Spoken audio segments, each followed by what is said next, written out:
Welcome sa part 4 mga ka-POV. Ito na naman tayo sa mga nakakatuwa at totoo nating daily struggles. Let's go! Walang ginagawa, tapos biglang may asong humabol. Parang instant cardio session. Takbo, jump, zigzag. Kapitbahay titingin, pati mga tuta nanunood.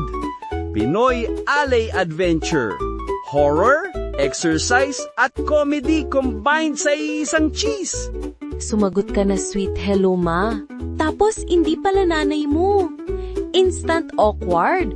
Parang kasama sa comedy skit na hindi mo sinasadya. Pinoy wrong number moments. Embarrassment level maximum. Pero kailangan mong mag-adjust at ngumiti sa gitna ng hiya. Nagmamadali ka na tapos may nakaharang na grupo na parang wall sa escalator. Gusto mong sumigaw ng, "Excuse me po." Pero ending, stuck ka lang. Time wasted, patience tested, stress awarded. Parang treasure hunt sa paghahanap ng upuan. Finally, nakita mo na. Tapos, may naunang iba. Heartbreak moment. Ang ending, kumakain ka na lang nakatayo. Standing ovation version ng lunch break. Full OOTD ka na, ready maglakad palabas. Tapos ayaw gumalaw ng zipper. Hinila mo na lahat ng powers mo, pero wala. Ang ending, late ka na naman. Zipper betrayal at its finest. Classic malas move. Kakabihis mo lang ng bagong plantsadong white polo. Tapos boom! Coffee art na agad sa dibdib. Para kang walking latte design. Ready for Starbucks audition kahit hindi mo hiningi. Kung kailan sobrang late ka na sa work, saka naman nag-decide ng lahat ng tricycle na mag-hide and seek. Ang ending, ikaw yung bida sa Walang Forever sa Sakay episode mayong umaga. Best scene na sa movie, tipong mangyak-nyak ka na, tapos biglang blackout. Ang ending, staring contest sa dilim kasama pamilya, walang prize, kundi lamok na libre.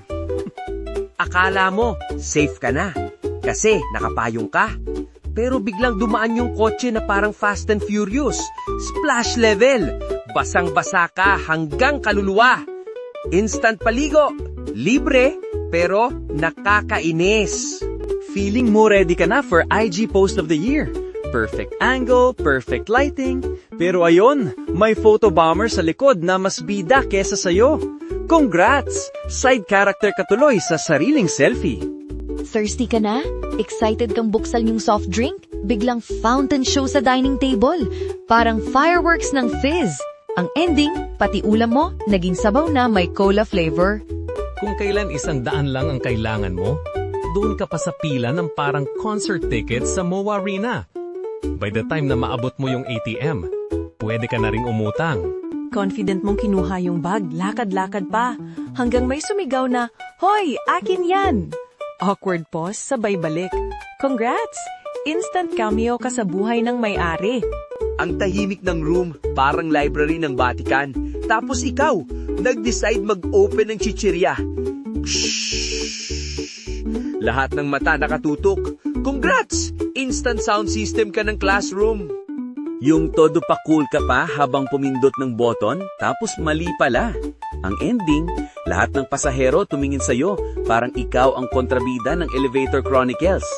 Salamat mga ka-POV sa panonood ng part 4. Kung natawa ka, like at share mo na.